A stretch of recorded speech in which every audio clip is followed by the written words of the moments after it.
All right, great. Welcome, everybody. My name is Rachel Eve Stein, and I work at Solar One. Welcome to Clean Energy Connections, a creation of Solar One and Acre. This is the third event of our 2015 series, which is based around reforming energy vision, what many of you know as REV, working groups. And we are also thrilled to continue our partnership with Green Tech Media this year. Tonight, we will be discussing the customer models driving utility industry change from the edge. Basically, we'll be talking about the role of the people, the customer, as we develop new clean technologies and utilities kind of change over a little bit.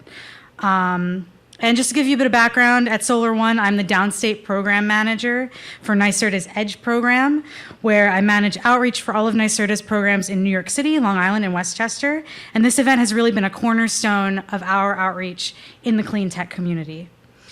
Before we kick off the event, I'm just curious, can I get a show of hands? How many people are attending Clean EC for the first time? Wow. That's amazing, because we have a lot of repeat customers, but it's really great to see some fresh faces here. So listen closely then for the event logistics. Green Tech Media is live streaming this event, so if you need to get up, please avoid the cameras. Just a note, sorry everybody, the bar is closed during the event, but I promise it will reopen after, so nobody panic. Be careful with your bottles, because anytime that clinks, cameras pick it up. Cell phones on mute, of course. We know this. And so for the in-person audience members, this is an interactive discussion. So if you want to ask the panel a question, you can do one of the following. Those of you in the studio, you can write your questions on an index card, and runners will be continually walking along the aisles to pick up the cards and deliver them to the moderator. Also, hello and welcome to those of you who are joining us via live stream from across America and hopefully the world. You can join in the discussion by tweeting at the handle @CleanECNYC with the hashtag clean, the letter NRGX. And those of you in the audience can also tweet as well. So it's up to you. One of the old-fashioned way with the cards or tweeting, it's all good. And just a shout out to our sponsors and partners. Thank you to NYSERDA and the New York City Economic Development Corporation. Thank you to our partners, Internol and YPE, Young Professionals in Energy.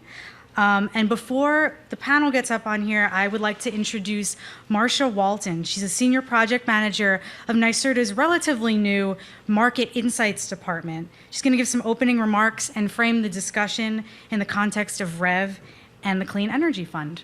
So thanks again for attending.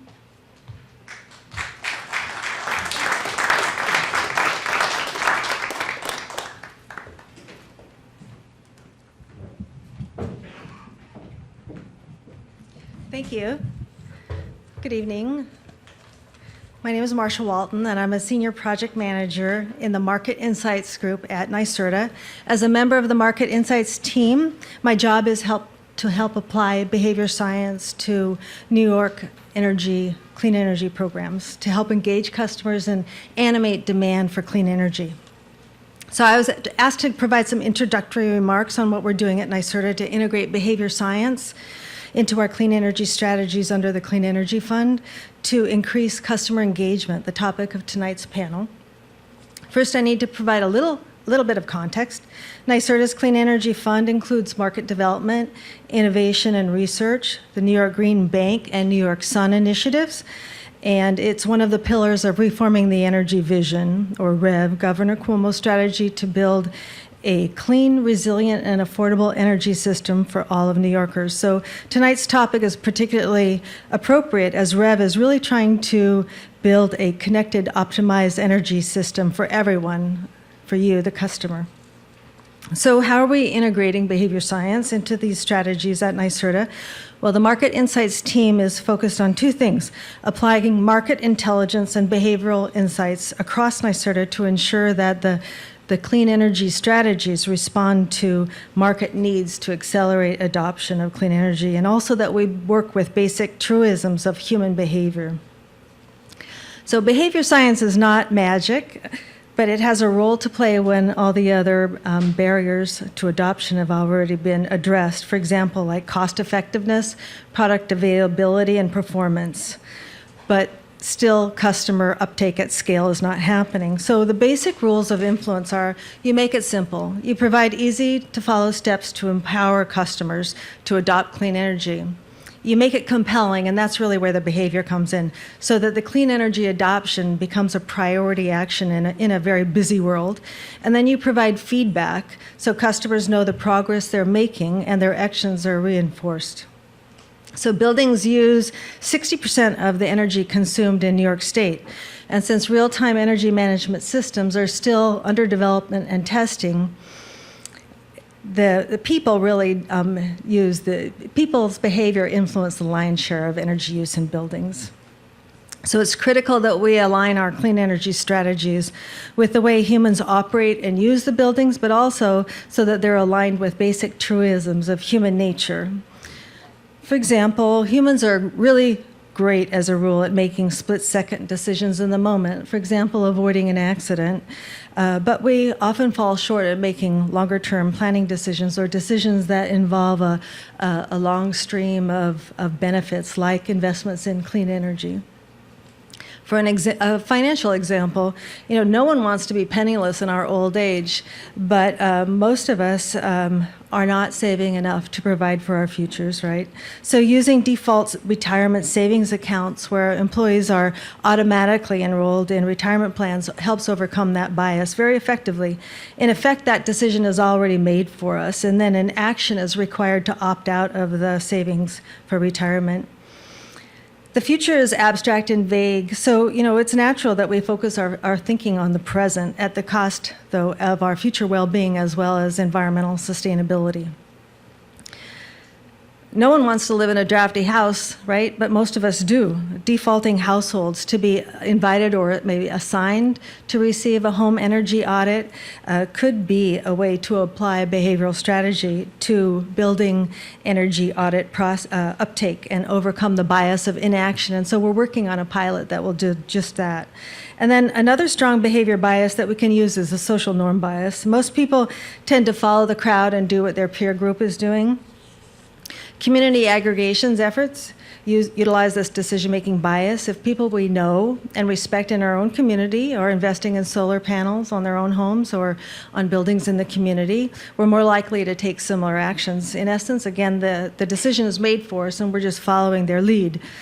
So at NYSERDA, we've already successfully applied behavioral strategies to influence clean energy uptake in a variety of pilots. I'll just mention a couple here. We've engaged workers in the Capital District to join van pools. We've influenced students to shut off computers in college computing labs at Ithaca College and SUNY Plattsburgh. And then we've influenced residents of multifamily buildings in downstate New York who don't pay their utilities to reduce their window AC use during the summer, while maintaining comfortable indoor air temperatures. So just to give you some detail there, how we integrated the behavior strategy to influence the residents of the multifamily buildings to save. And it was successful. They saved more than 3% of their electricity usage last summer. We provided energy saving tips, so we made it easy to conserve. We used a social norm rationale to compare their own energy use to their efficient neighbors' electric energy use. And then thirdly, we provided room temperatures or thermometers to give real-time feedback to residents so that they could know how well they were following the tip to maintain their ambient indoor temperature between 76 and 78 degrees, and then to use fans to keep cool. Also, using local messengers can be very effective in influencing change because outsiders can be perceived as preachy and out of touch with local concerns. And so in this case, the multifamily case, our partner who implemented the pilot hired and trained local young adults living in the multifamily buildings to implement the pilot. So in closing, I just want to let you all know that the Market Insights Group at NYSERDA has free technical behavior consulting services to help your behavior change programs become more effective. So I hope you'll all contact me later to learn more about that opportunity. And now, please join me in welcoming our moderator, Andrew Mulheriker, and your panelists to the stage. Thank you.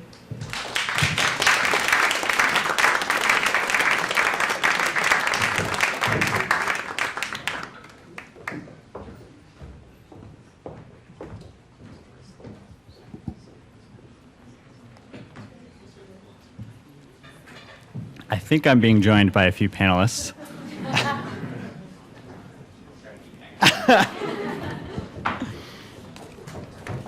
So thanks to Marcia for those opening remarks.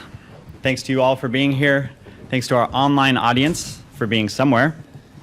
I know we had some competition tonight, but we strategically placed this event right in between the Republican primary debate at 8 o'clock and the Republican pre-primary debate at 6 o'clock. And that's for candidates that are polling poorly. So you can think of this as the post-pre-primary debate for candidates that aren't polling at all. So my name is Andrew Mulherker, and I'm an analyst at GTM Research. We're a media and content partner for this event, which Solar One and NYC Acre worked to put on. And so when we were developing the idea for this panel, we wanted to highlight the work going on in New York State to engage consumers on energy. And this is critical work. At GTM Research, we frame the evolution of the electric industry in terms of 3 pillars, consumer evolution being one of them, in addition to technological evolution and market and policy evolution. So we wanted tonight to select guests that could speak to the various ways that utilities, nonprofits, advocacy groups, and governments are engaging consumers. And what became clear once we found a diverse set of panelists for this event was that advanced energy consumers are increasingly advanced energy communities. For reasons that we'll soon get into, community-level opportunities are growing very quickly. To take solar as an example, GTM Research expects community solar to increase 7-fold from the end of 2014 to the end of 2016. But solar isn't the only opportunity. The New York State Department of Public Service is seeking to unlock markets for distributed energy resources that include solar, but also backup generators, combined heat and power, load control devices, smart thermostats, energy storage, and more. In fact, just this summer, the DPS required all New York utilities to follow Con Edison's lead in implementing residential demand response programs, which compensate consumers for reducing energy use during peak times. I was listening to my favorite podcast the other day. There may be some other Energy Gang fans in the house. And the guests on the show had a great quote on community engagement. She said, "You start where people are and you bring them along." Our goal tonight is to illustrate where we are as energy consumers and how innovative programs are bringing us all along and what we've learned along the way.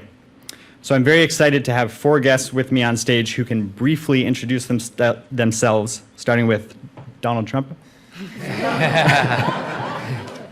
Right. I'm more of a Ben Carson type, actually. I'm Chris Neidl. I'm the director of Solar One's Here Comes Solar initiative. Our job is to try to overcome barriers that prevent solar from expanding into different segments of the New York City residential market that are currently underserved. Which Republican candidate? I fear to even think about it. My name is Jennifer Metzger, and I co-direct Citizens for Local Power, which is an organization, a community-based organization dedicated to transitioning to a locally based clean energy economy in the Mid-Hudson region. We're based in Ulster County, New York. And I'm Lainey Brown, Director of Smart Grid Planning for Iberdrola USA, supporting NYSEG and RG&E. And some of the initiatives we're looking at is working with communities, trying to figure out how utilities can enable community energy goals. And that's really one of the criteria that is part of the demonstration project we're working on with Tompkins County in Ithaca. Hello, my name is Juan Camilo Osorio. I'm a director of research with the New York City Environmental Justice Alliance. We are a membership-based network that integrates or works with grassroots organizations that work in low-income and communities of color in their struggle for environmental justice. So to start, I want to paint a picture of today's energy consumer and today's energy community. I think it's illustrative to start actually with a quote from one of the documents from the REV Committee on Customer Engagement. This sentence stood out for me. The needs and expectations of consumers are generally unknown. It remains unclear what customers do and do not understand regarding their energy usage and utility bills, and their preferences and expectations for when they do engage in programs and activities that modify their energy use. It's a mouthful. So, Jennifer, you've done a lot of work to engage communities on energy. Can you give us an idea of what has provided the spark for that engagement and kind of where you see the level of awareness on energy? Well, I'd say where we are in the Mid-Hudson region may be a little unusual in the state in that, it was the birthplace of the American environmental movement. There's a lot of environmental awareness there already. It was like in the 60s and 70s, it was PCBs in the Hudson. And today it's really about energy. And people are very aware and concerned about the impacts of fracking and fossil fuel infrastructure in their communities. They're very concerned about climate change, and they were on the front lines of its effects. There was a lot of devastation wrought by Irene and Lee, and a lot of communities are still rebuilding from that. So there is a really strong awareness about the need to move away from fossil fuels and also to become more resilient. And I can say that I'm also a local elected official. I deal with a lot of in our town, small town in Ulster County. And I can tell you that this desire for resilience cuts across ideological lines. It's not an environmentalist issue. It's really a town issue. These are rural communities that don't have a lot of resources. And there's a lot of insecurity around energy issues. When we had that big winter price spike in electricity prices in 2014, people's bills increased several-fold really quickly, and a lot of people suffered, had a hard time paying their bills, and they kind of crave greater control over energy. Yeah, and so I'm hearing resiliency, clean energy, affordability. How much of an issue is localization? I know you mentioned that one of the sparks was the takeover of the local utility by a larger utility holding company. Yes, well, we got our start because we had Central Hudson. We're in the Central Hudson Service Territory, and that was it was the last utility, New York, owned utility in New York. A very small utility. It's been around for 100 years. Everyone loved their utility. And so when it was proposed that a Canadian-based holding company was going to take it over, our group, Citizens for Local Power, actually formed around that issue and did a lot of outreach on that issue. And the Public Service Commission had never seen such a public outcry over a takeover or over utility issues in general. It was really a highly mobilized population. But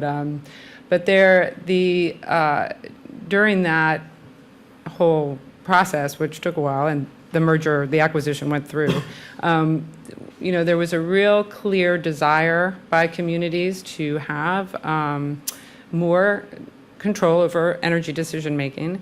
And we were looking at different models, and we came across community choice aggregation. So it was practiced in California, which is a real localization model. It's about creating a local institutional capacity, a local energy power authority, and developing programs to meet local energy needs that are in line with local community interests and concerns. So, but I just want to say, like, part of that, a really big piece of it is and we were talking about this earlier, is having organizations like Citizens for Local Power, community groups, local political leaders, to really help communities connect the dots on energy, because it's not an obvious solution. You have to have and we have been working to educate communities about that for the last couple of years. Yeah. There's a lot to understand in the energy system. Clearly, yeah. So. And so, Chris, as far as connecting some of these dots, what are the dots to connect? What sort of barriers to consumer awareness or education do you see here in an urban population, dense urban population, rather than further upstate? Yeah. Well, I work, in the solar world here in New York City, rooftop solar in particular, and yeah, I would say cities generally are progressive places, so there's a high level of awareness, I would say, and support for climate mitigation, which became all the more urgent after Sandy, and that sort of translated climate change into a very sort of real local terms. So certainly a lot of folks that we interact with, are driven by a concern for climate change and a concern for what's going to happen when the grid goes down. But the other factor that really, pulls the whole thing is the fact of how expensive electricity is, specifically in New York City, triple the national average. So you have this sort of interesting dynamic, I think, in New York, where you have arguably the highest potential latent demand, where people really are motivated to actually generate their own power or to take some possession over that. But then you have unique, not necessarily unique, but certainly pronounced barriers that are urban and more pronounced in New York. Barriers to implementation that go along with, a very complicated permitting and interconnection process. And you talk to any installer, and they'll say, "Oh, New York is a nightmare to work in." Folks that work in New Jersey, Long Island, and Westchester, and they're right. It's a different type of process, and a lot of that has to do with the fact that it's a city. Fire codes are different and things like that. So when you have that kind of those two things, where you have high, really, really high latent demand and really, really high barriers, you're going to have installers are going to want to focus on the low-hanging fruit, places where they can serve the market easiest. So that's why you have this totally disproportionate sort of spread of where solar is. I think it's about 90% of solar in New York City is in Staten Island, residentially, and that's not driven by, obviously, their concern from climate change, you can imagine. And I think a lot of them are probably watching the Republican debate right now, but so it had to do with, with the price of electricity. So what you have then is you have a lot of parts of the market, I think, that are lots of demand, lots of interest, but underserved. So there's these gaps that sort of form. So we work a lot with row houses, for instance, in Brooklyn. Small roofs that become even smaller with a fire code. So an installer will say, that's a very small system, small payout relative to the uncertainty and length of the process of finishing that project.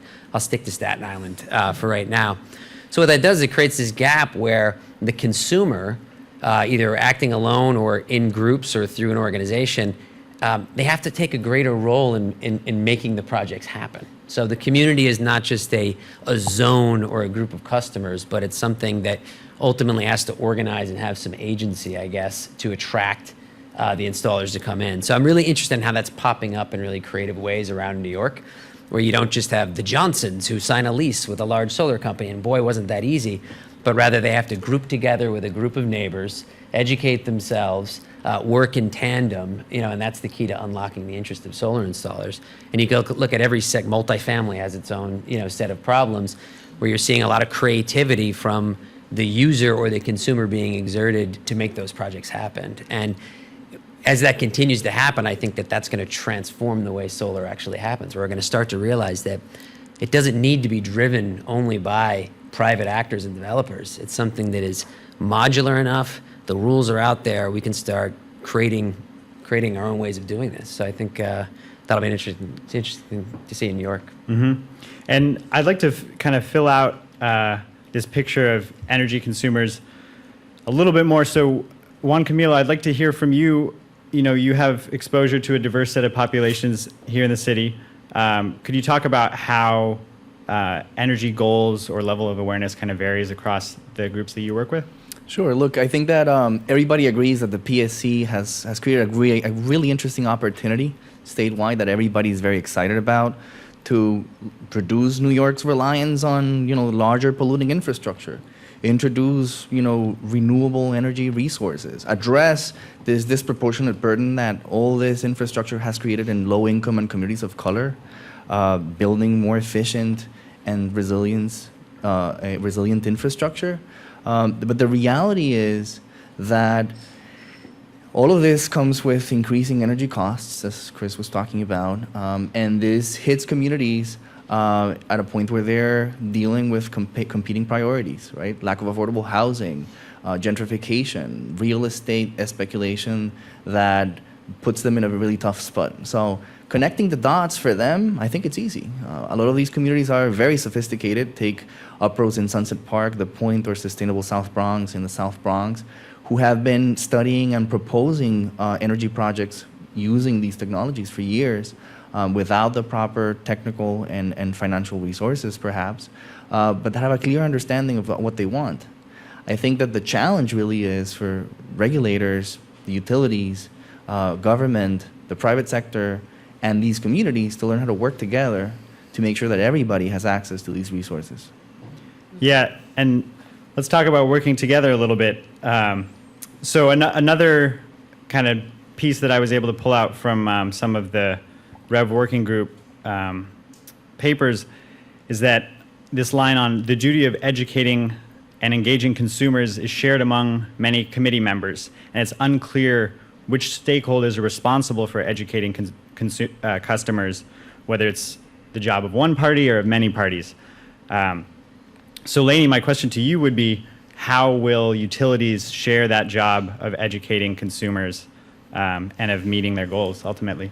Yeah, well, I think the reality is that we are talking with customers every day, every customer, and so I think that provides a tremendous platform to be leveraged with both the utility helping to do education and awareness, and also working with communities, et cetera, to also leverage that. And that's a lot of what we are testing in our demonstration projects is how do we leverage that platform, whether it's to benefit the community and providing additional choices for energy options for communities, or whether it's providing a marketplace so that different providers and customers have a platform to engage. And it's really built off of the fact that, we have 20 million contacts a year with customers. How do you leverage those channels, those venues for that communication and education opportunity?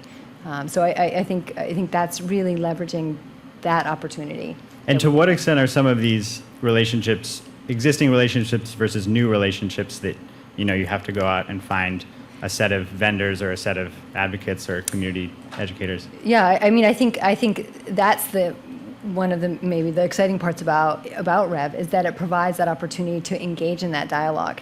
And I think in some cases we have been operating in a pretty defined box, if you will. And this says, okay, let's open that box. Let's explore where there are more opportunities, whether you can look at new business models, you can look at how you engage customers differently, how you can work with communities or different stakeholders or different partners to innovate in different areas. And so, I think that's one of the most exciting parts about the opportunity that we have in front of us, that that we are kind of putting our toe in the water with the demonstration projects to see how that may evolve. Mm-hmm. Yeah.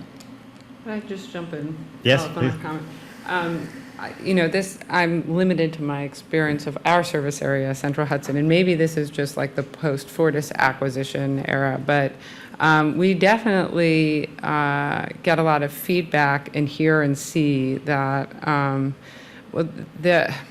I'll give you an example of like the price spikes, those 2014 polar vortex price spikes. The reaction from the community was that the utility has done this and they're profiting from us. Like that was how it was understood. And we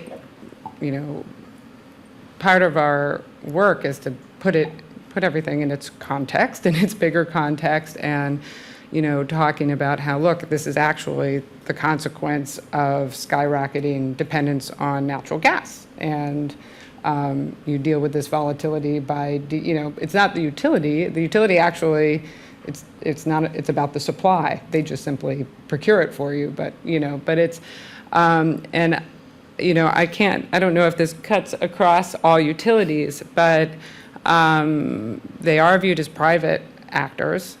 Private investors with shareholders, and energy is a basic need. And I actually think, for instance, this community choice aggregation, community organizations, municipalities, that have credibility within the communities themselves have a lot of traction in moving energy projects forward and actually really engaging them. Not to say that utilities aren't, but I'm definitely getting that sense. I mean, it's, I don't know how much of you follow capacity markets and changes, but there's a new capacity zone in the Mid-Hudson region that the FERC proposed last year. This is totally arcane, like no one knows what capacity price is. No one knows, this is, but we did a lot of outreach on this because it affected people's bills in a really big way, and we thought it was a really bad proposal. And then it was like, it became a household word in our area, but people came to understand what it is. And I do think that energy literacy is important, but it's got to come from sources that people feel are credible. Yeah, So. having a dinner table discussion about capacity markets is no small feat. So, Juan Camilo, I'm curious to hear again from you. As far as how utilities and third parties are together shaping electric utility industry evolution. I know the Environmental Justice Alliance has contributed to the Brooklyn Queens Demand Management Program that Con Edison has implemented. And for those of you unfamiliar, in the Brooklyn Queens area, demand has risen to an extent that Con Edison was considering investing in an upgraded substation, but rather than investing in the substation, they've chosen to meet that demand through distributed energy resources. That includes demand response, that includes energy storage, and energy efficiency as well. So how are you influencing a process like that and these processes in general? I think that, as Jennifer was saying, context is everything here. So let's take a step back. While the PSC is still, in the middle of the REF proceedings and figuring out how this, new framework is going to look like, there's current energy initiatives that are hitting the ground, right?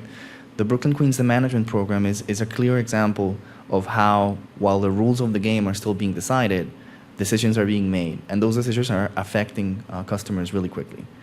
So while things are still in flux, the timeline is very aggressive. The way in which I would like to respond to the question is that unless building equity and really creating meaningful opportunities for local economic development, and we set that as a priority, we can clearly miss the opportunity to do so.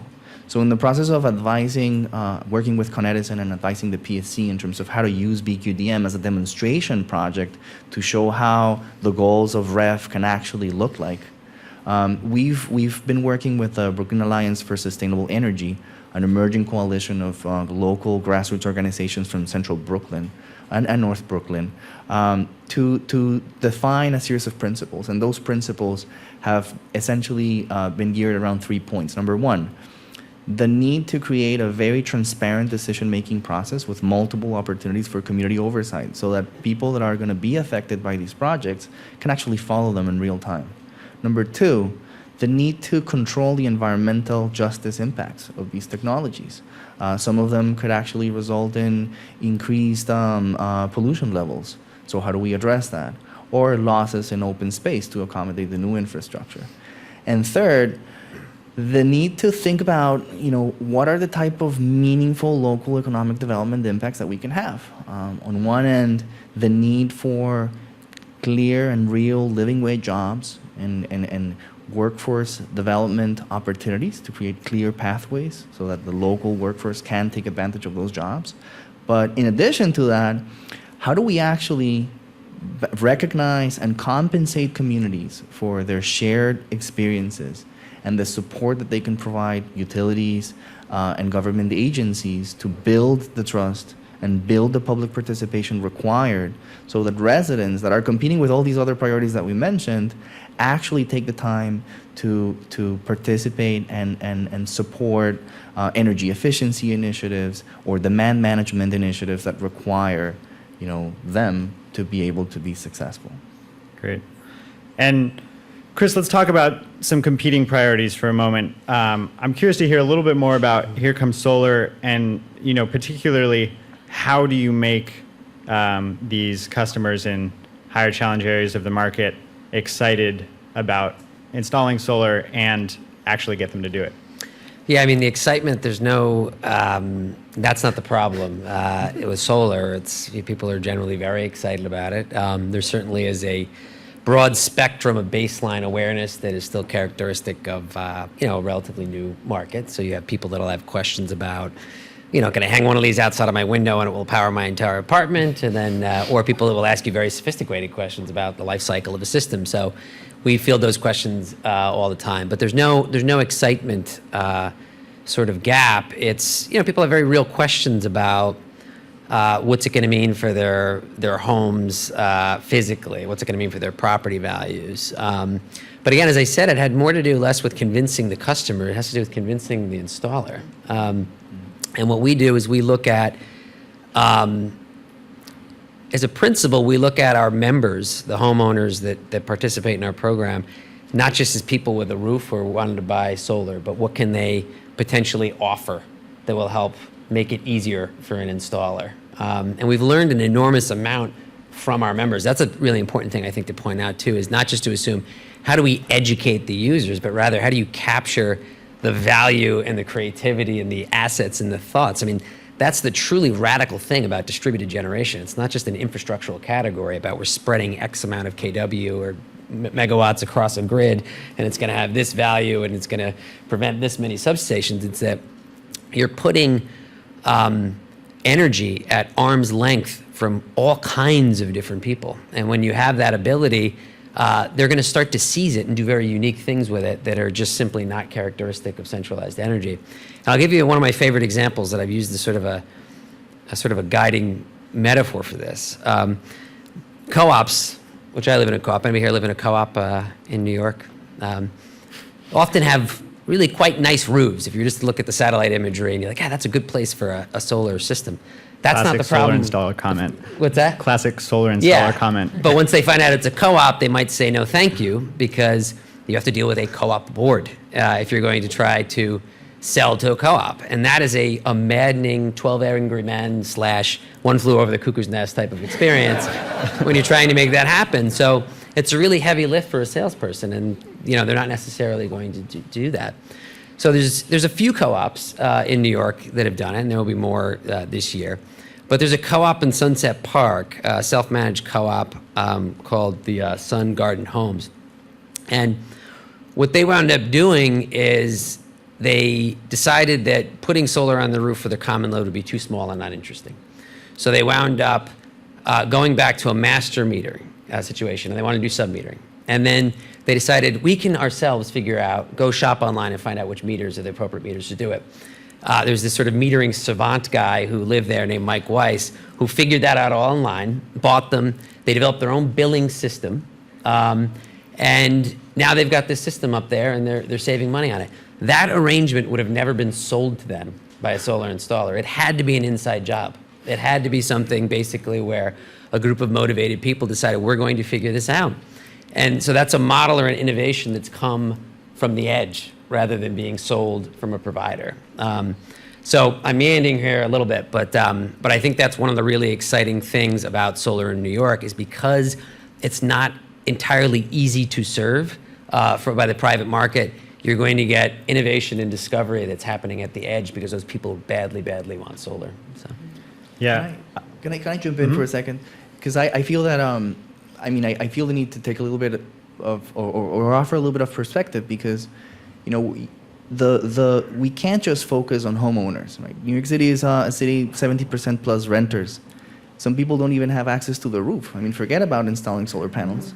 So how do we take Chris's point and address the need for better and more effective policies that address the fact that in this very day, low-income households pay a higher percentage of their income on electricity charges than the middle and higher upper cohorts.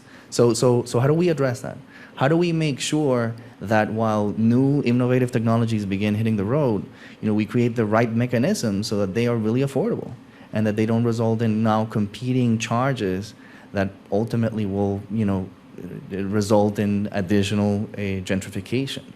So how do we make sure that we address all of that at the same time? Yeah, I think one of the things that I think that is the most exciting frontier for solar in terms of innovation that's being driven by the edge are in those communities. And if you look at shared solar now, obviously has a strong, explicit low to moderate income focus.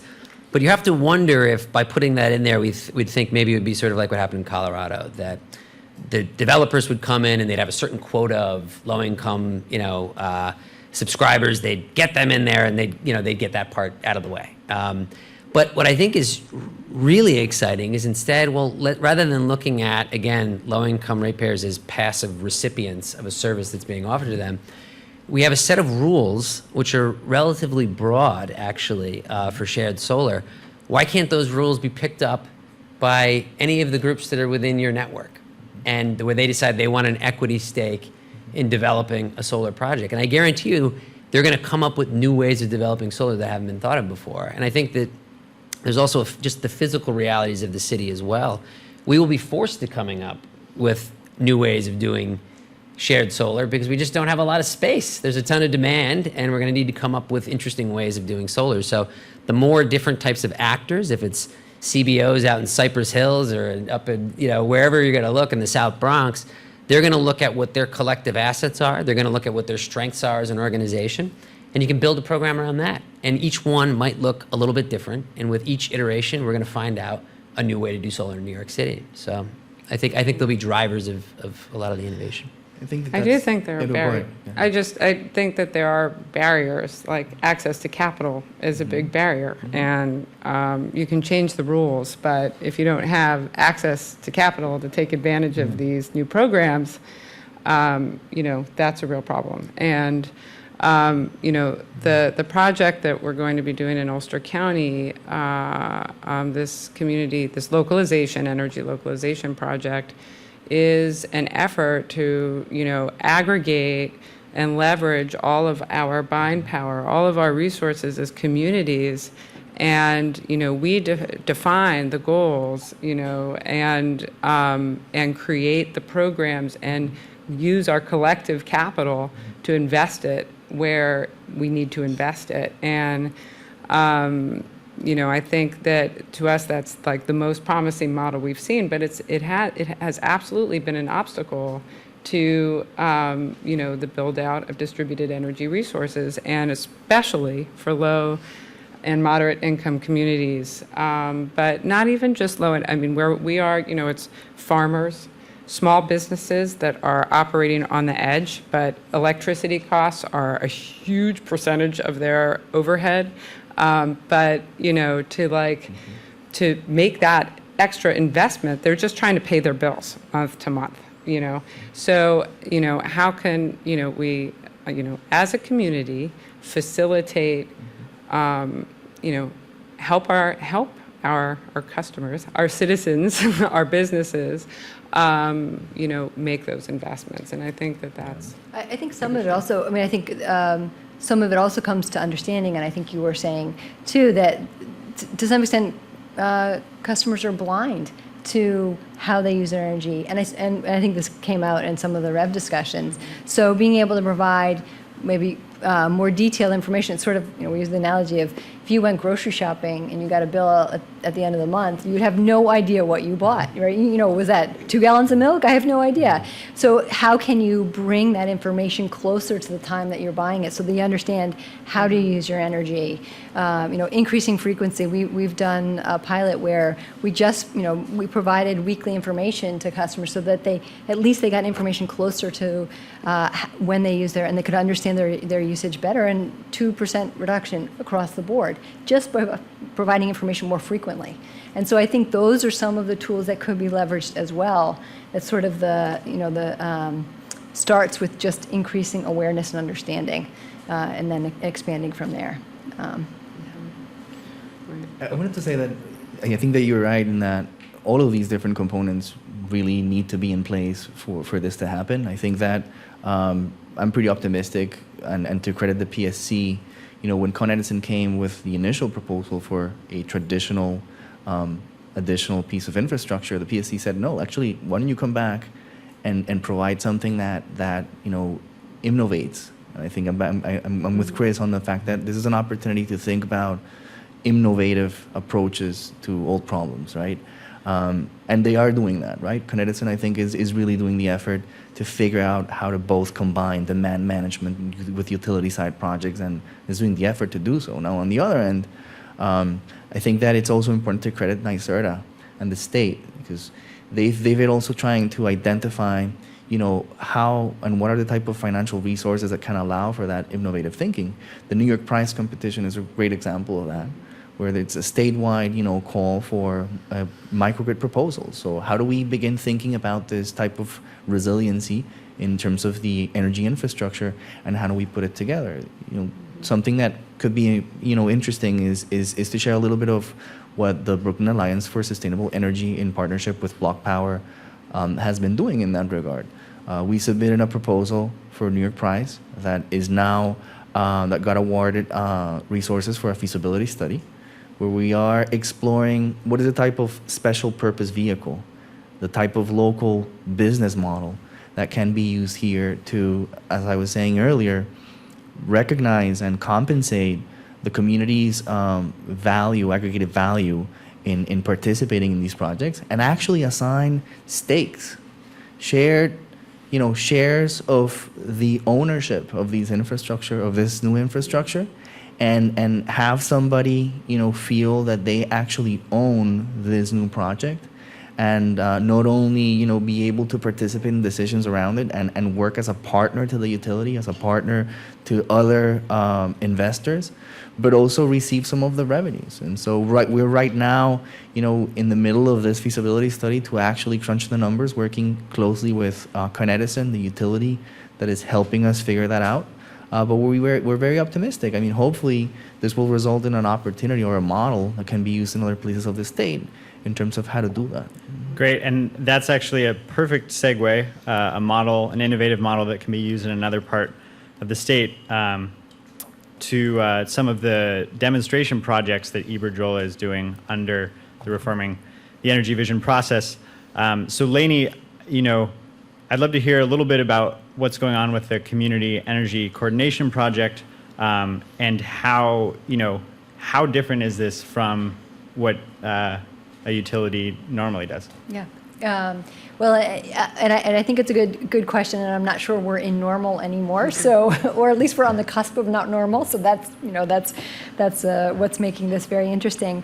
But what we're looking at for our community energy coordinator, it sounds a little bit like your CCA 2.0 in terms of working with the city planners, Cornell as one of the biggest customers, and also highly involved in energy planning, the city planners and cooperative extension to kind of leverage they've got tremendous energy goals and plans, and leverage our relationship with customers, the platform, our understanding of our distribution system, and really leveraging the community goals to work collaboratively to determine how we can kind of in a bulk purchase leverage that community initiative to get a lower cost for solar. In this case, we're looking at both community scale and premise solar, kind of get a lower cost for consumers that can benefit and enable energy goals, and leverage and potentially support avoided or deferred investments on our system.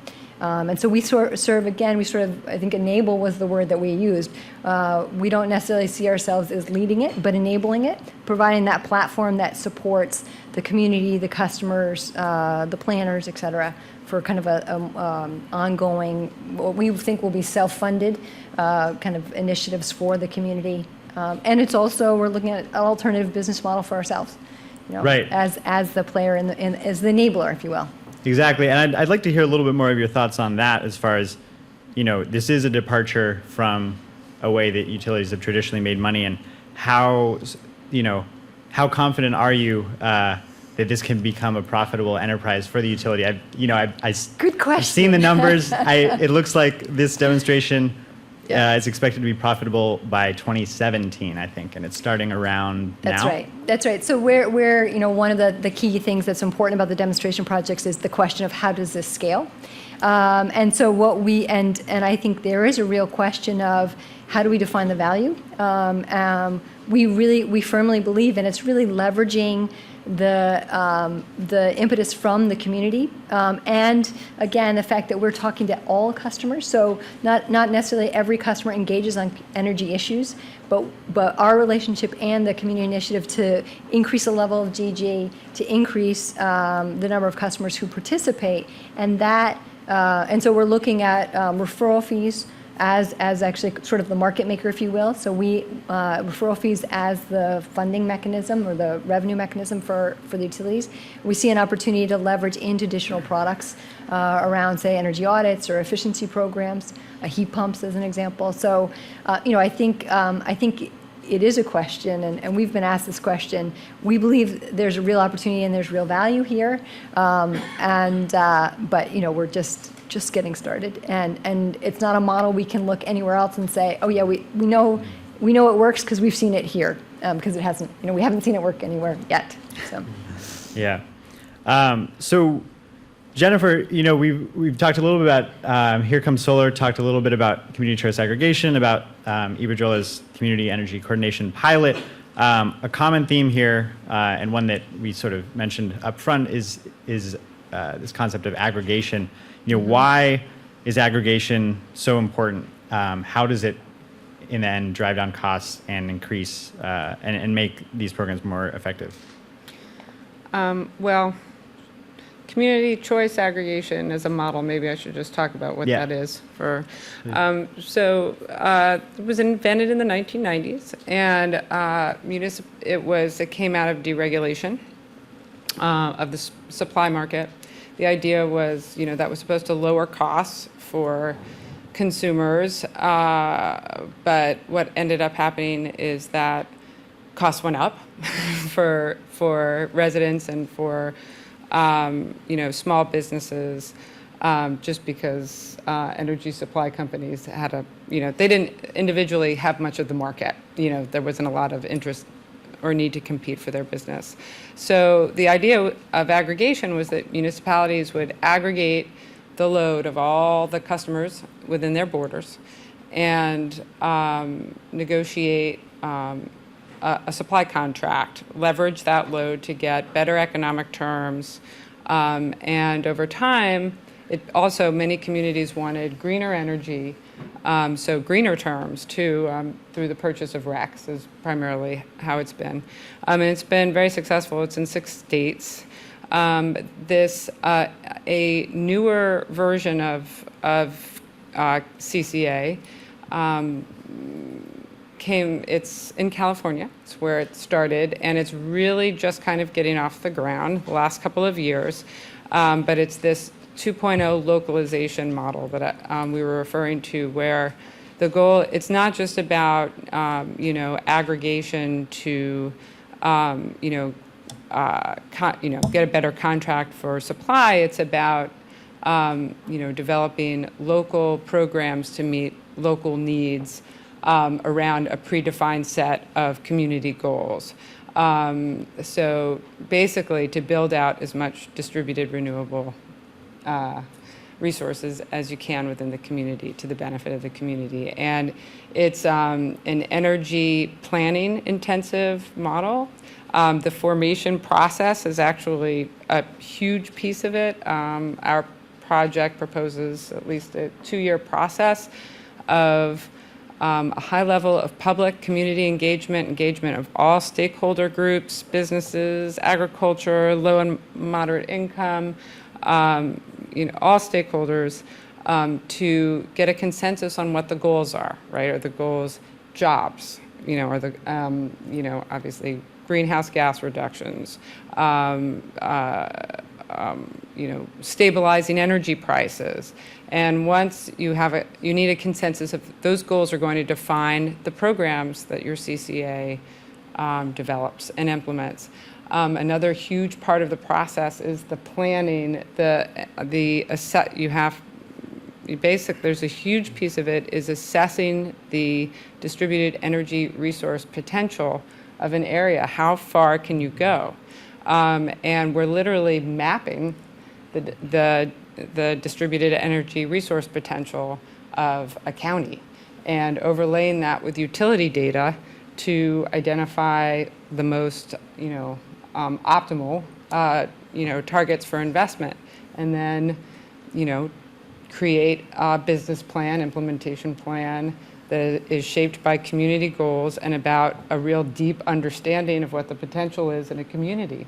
And it's a completely creative process that everyone's involved in developing rate design, developing all kinds of things. So it's a homegrown way of doing it. But communities are so different across the state, rural, urban, but even southwestern versus mid-Hudson. The differences are huge. The profile of renewable energy resources is completely different. The makeup of the different types of customers. So the solutions are going to be different for all different communities, and you can really design things that make the most sense for your community. Great. That's the idea behind I it. just want to, I think that integrated planning part is really important, and we've been thinking about that and thinking about how you enable that process. But it is so important in trying to kind of aligning needs, whether it's the distribution system need, which probably not everybody's thinking about, or Right. the community needs, that kind of thing. And I think it's a tremendous opportunity, and it's I think it's also envisioned in REV. But that you take that opportunity to look at across all stakeholders those needs and how they can both be optimized. Yeah. But the distribution, the system piece is a very important piece of it, because Yeah. that's going to affect the costs. And Absolutely. so, Yep. the more targeting you can do behind the meter reductions of load, Yeah. and the goal ultimately is, the CCA over time, planning out 10 years, is going to be contracting for less and less and less energy on the wholesale market, because it's going to be completely, localized. That's the goal. Yeah. And, it strikes me that in kind of each of these models, there are a lot of new roles that players are assuming, right? You have co-ops buying electricity meters. You have utilities getting money for referring solar customers. You have city officials doing DER planning. Chris, I'd be curious to hear from you on kind of how, how the consumers you're talking to are taking control of their energy use, but also kind of becoming almost brand ambassadors and taking on that role as well. Ownership of a rooftop solar system is, by definition, you're taking energy literally into your own hand. You're not literally in your own hands, but you're putting it on your roof, and that's a very empowering thing that sells itself. But brand ambassadors, I don't know so much, but in terms of, I guess I'll say one thing we already know about solar is it's driven by referral mechanisms. It's a word of mouth.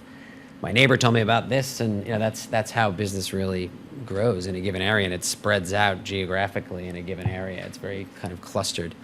And we acknowledge that dynamic, and we kind of use it somewhat differently in our program, where rather than it's after the fact of neighbor A getting a system and then referring to a particular solar company, we realize that person on the block who first reached out to us, who really wants solar, is going to have relationships with people within their community that we cannot have and a solar person cannot have, and they have a level of trust with them that simply you can't have as a salesperson or part of an organization that's trying to support solar development. So we try to, through our program, make it easy for that person to form groups with other neighbors and use our platform.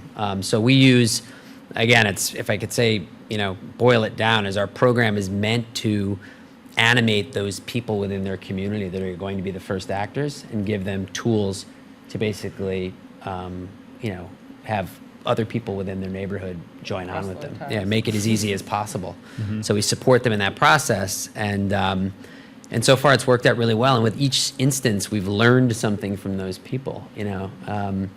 they've given us another layer to sort of add in terms of how you talk about solar, how solar can be done. So it's been fascinating.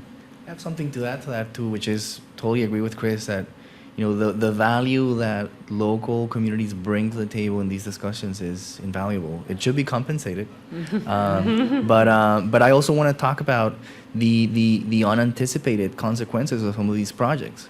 Going back to environmental justice impacts, it's critical to recognize the leadership, not even kind of like the value, but the leadership of grassroots organizations that on a day-by-day are monitoring how the infrastructure may be benefiting or hurting communities' public health, etc. I mean, just to give a couple examples, a project could be really efficient in terms of the technical aspects of the infrastructure, but it could be using dirty energy.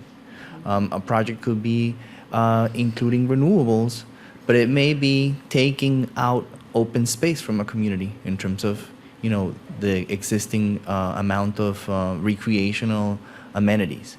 So how to balance these decisions requires the recognition and of local leadership. And I think that, how many of you guys went to the People's Climate March?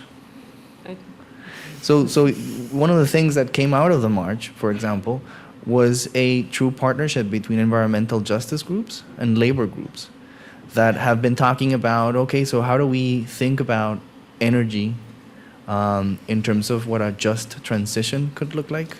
And I feel that in this context, that local leadership may determine the difference on coming up with a really innovative project that may be technically, impeccable, and a project that actually helps current workers transition to whatever these new technologies will require, trains new workers in terms of the new challenges posed by it, but also helps a community improve its quality of life and reduce the disproportionate burdens that a lot of energy infrastructure have historically brought along. Great.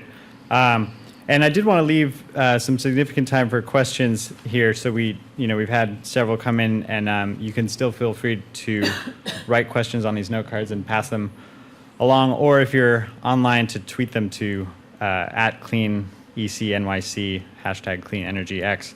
But Juan Camilo, building on your kind of point that you've just made, one question is, how will DER affect marginalized communities as they increasingly bear the costs of maintaining the grid?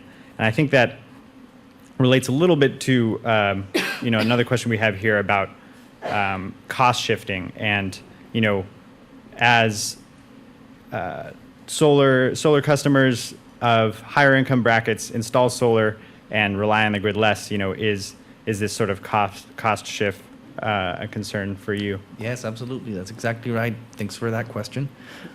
Because the reality is that as this trend continues, right, innovative approaches to producing cleaner energy and the opportunity to do so continues to be, in some cases, almost exclusively limited to those that have the capital to do so. Everybody else will have to continue connected to the central grid. And as those customers, tend to move toward the decentralized market, prices are going to go up. And how are we going to address that? Now is the time to think about either how to involve them in creative business models so that they can actually create or these initiatives can actually generate equity for them, or figure out ways down the road at a much higher price on how to fill that gap. Yeah. And if I could just jump in on that question. Yeah. One concern we have, the REV, it's a grand experiment, and it's a great experiment that needs to happen.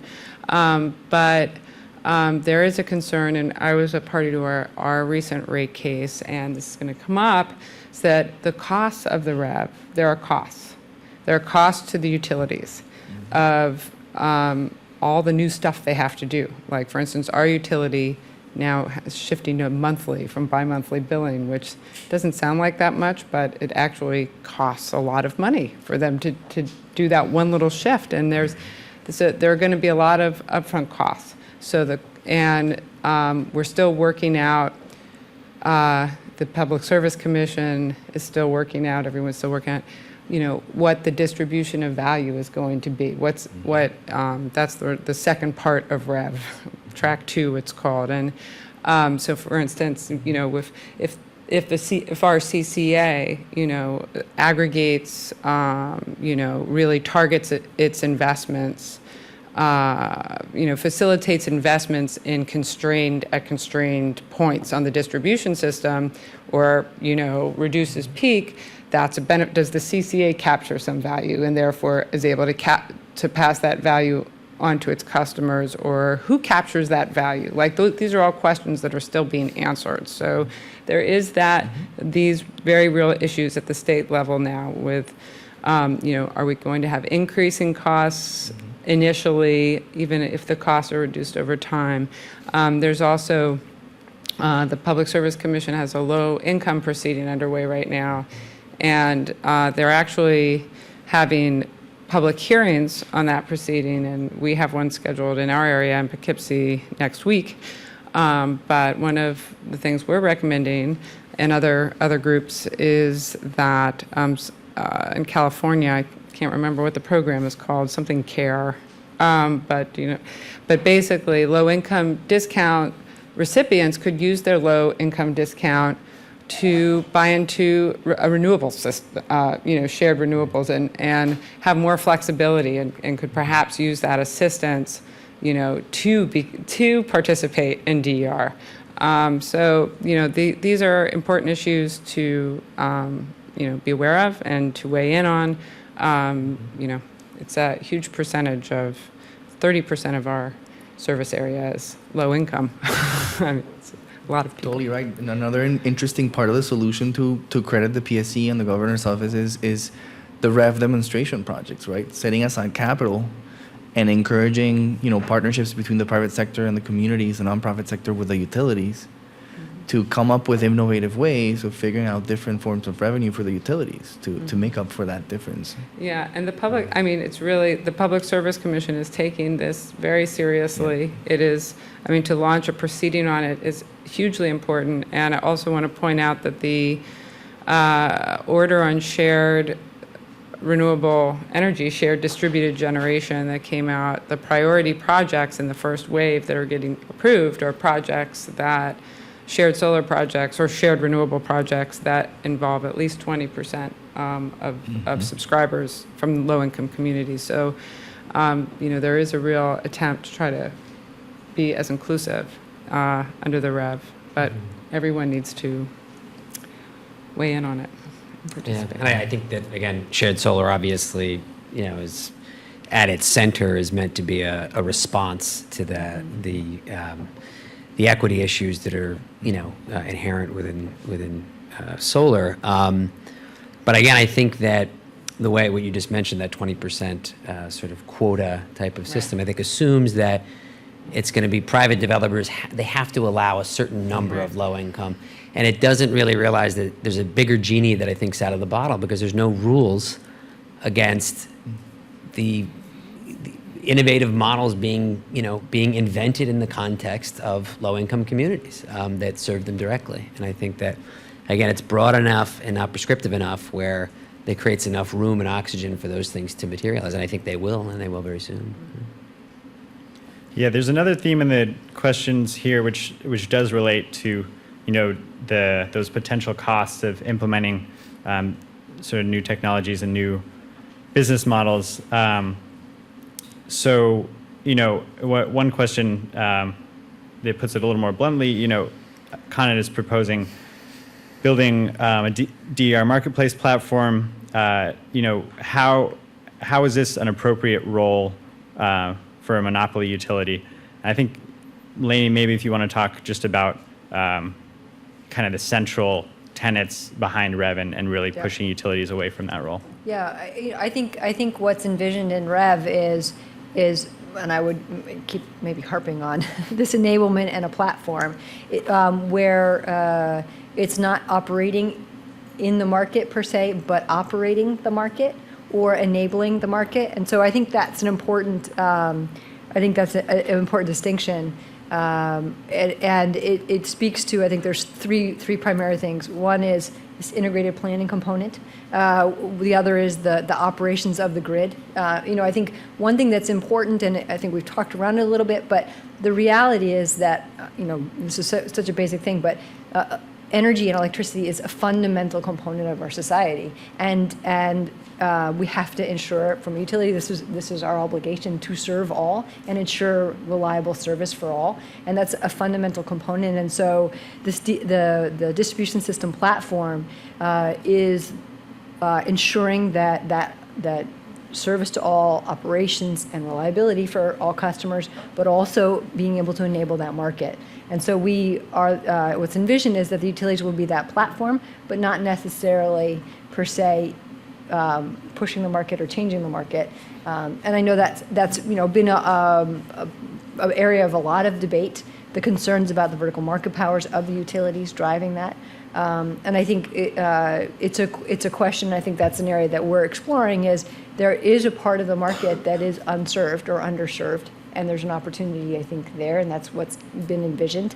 And there's also, there's a part of the market that is absolutely open for business, and and multiple parties will be participating and will be competing in those arenas. So I think it's how you make sure that you can provide that level of service to all customers, and that's what's envisioned through this platform. But also make sure that there's a transparent market as well. And this is kind of a follow-on question specific to an Iberdrola utility. Central Maine Power has a battery storage project, and the question states, and it's a success. So maybe you can also help qualify or describe it as an unqualified success. And so, how might this be brought to New York State, and to what extent are utilities even allowed to bring those types of projects in? Yeah. So the application of the battery is actually for a program. It's a lot like what's envisioned in New York around the non-wires alternatives, but we have a non-transmission alternative. So anytime the utility, Central Maine Power, which is a sister company to NYSEG and Argini, but puts forward a transmission project, it's under review to determine if there's alternative, more cost-effective alternatives that could be leveraged.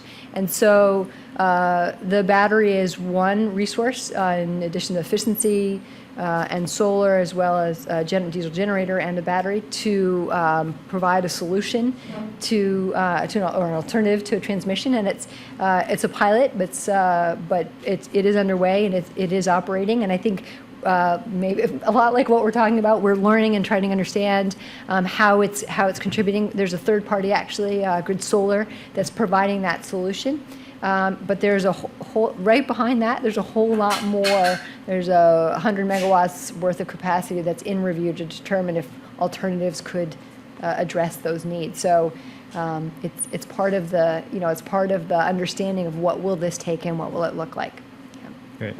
One thing we haven't touched on too strongly is financing, and I'm open to hear from any of you. But Chris, I think I'd like to start with you as far as how much is access to capital an issue, and how are these systems being financed, and how are you kind of facilitating that? Yeah, there's already enough. Installers come now with a range of different options that are. We don't focus much. Our participants. Are rarely lease customers, but there's a number of, it's a great loan program in New York State right now for solar, Green Jobs, Green New York, which is going to be around for another, next April, SunGage, Admirals Bank, there's a whole bunch of options. So it's just something that we actually have to educate up front the customer of what those options are.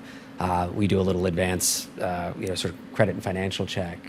But again, the market has already sort of provided options for that. And it's a key breakthrough. Just in the last few years, for people to be able to look at this as more of an operating expense than an upfront thing, that they can pay off incrementally over time, and that their debt service will be, lower, than their savings on electricity. It totally changes the proposition for them. So it's no doubt a huge, at least as big as, the cost of equipment coming down, or the range of financial options that are now available to homeowners. Mm-hmm. And Jen, are you kind of seeing the same thing? Part of the sort of, or one of the organizing principles around CCA 2.0 in particular, I think, is this sort of new manner of getting a community to collectively invest in DER projects. So how is that Yeah. actually occurring? Yeah, well, as I said, this model's like very new. So, like for instance, in Sonoma County, Sonoma Clean Power, which has been around, I think it's only been it kicked off a year ago. But they have, and they're rolling out their programs over time. But they have a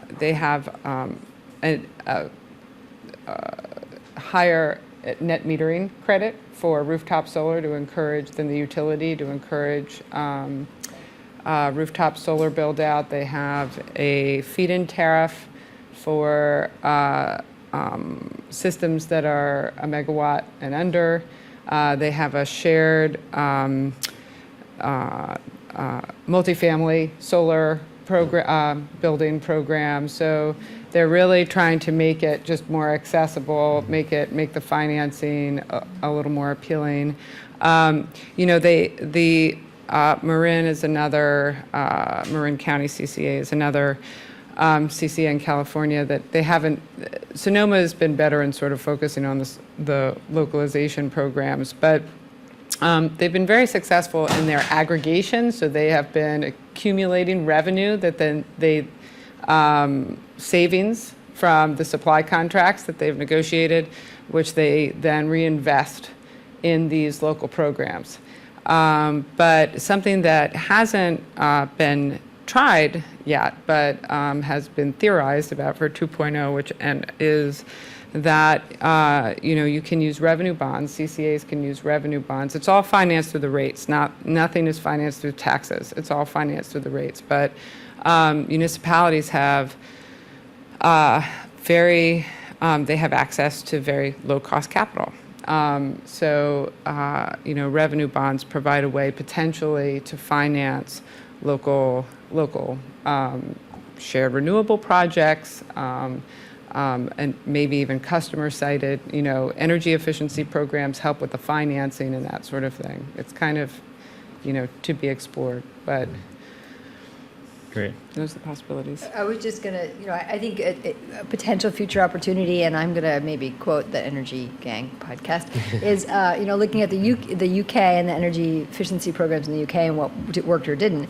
And one of them is the potential to leverage the utility bill for finance mechanism, and I think that's one of the things that's potentially considered as a future through our CEC program. That is would that also be an opportunity? So, which I think again, it's for some segment of customers that provides great opportunity, and I think that's maybe it's an important thing to think about. Is not obviously not all the customers are alike, and so how might you provide multiple programs? And I think you were talking about how do you provide multiple programs and opportunities to really provide an opportunity across the board for a range of different customers, and that might be one. One other additional thought, which is something that we think about every day. Not for nothing. I think we're still waiting to see what the city of New York's position is going to be in terms of this discussion, right? We've mostly been talking about what state government is doing, right?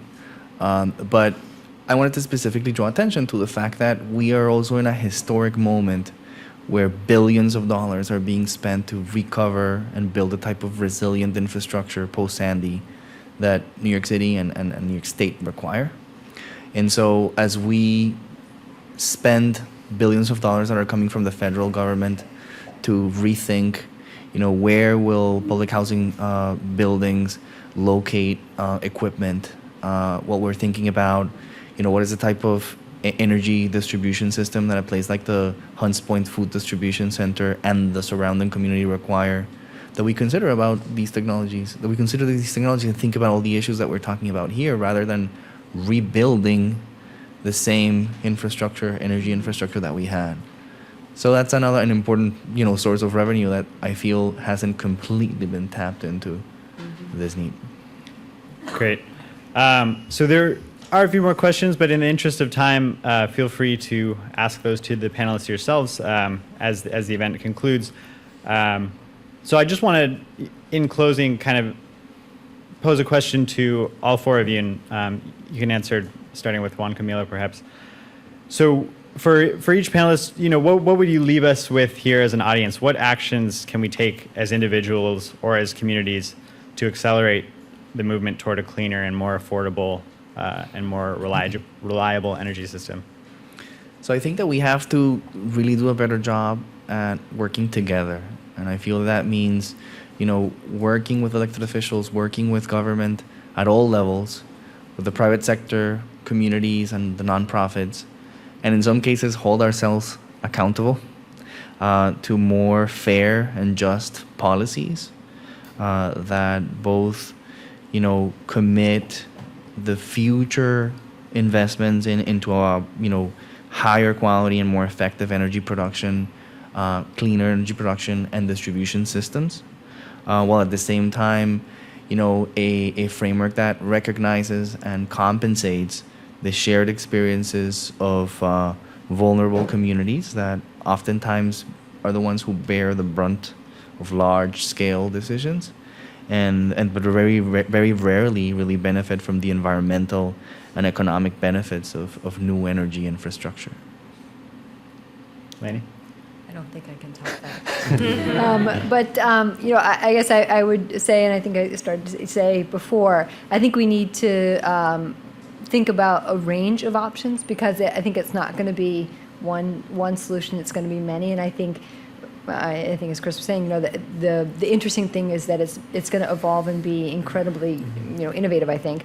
But I also think that there is going to be and many people are at different stages, but an awareness and engagement, sort of the typical marketing, but we're going to have to make sure that we're in all areas addressing those who just need to understand, first of all, maybe, start discussing capacity tags, at the dinner table or whatever it may be, but, that there is going to be a path to first understand and engage, et cetera. So thinking that through and making sure that's an opportunity for customers. I think that we're at a huge turning point for our country, for humanity in addressing climate crisis and energy, and I think that people are maybe not at the political elite level, but I think that people are aware of this, and I think there are huge opportunities right now in New York. It's a very exciting time in New York. We're really doing something. It's innovative here, and we have opportunities. I have been really impressed by the state's focus on empowering communities and really mobilizing people at the local level to get involved in energy issues and energy decision making. And I just think that we have to, as communities, take advantage of it.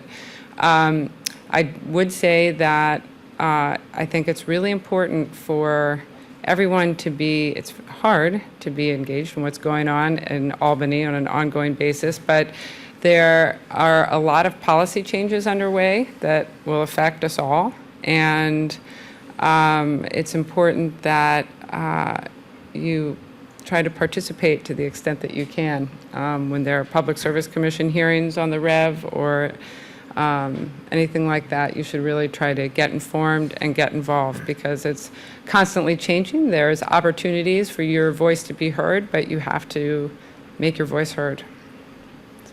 Great. Yeah, I would say, get in the habit of thinking of yourself as a creative agent in all of this, rather than someone, again, who just sort of has to accept the business models or the products that are being offered, because when I think of solar in particular, it's almost like it's a socially creative thing, I think, is that because it's distributed, because so many people can potentially use it, because it's modular, because it's increasingly cheap, new ideas can sprout up again at the edges, as I mentioned with the example of the co-op, but we see it in little ways in our program all the time. So if you're thinking now, this would be, I bet you there's no one that's offering this option for my home, a canopy that would go above my, my roof or whatever idea may float into your head.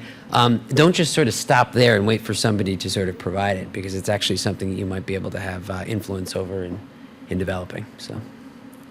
Great. And with that, please join me in thanking our wonderful panelists.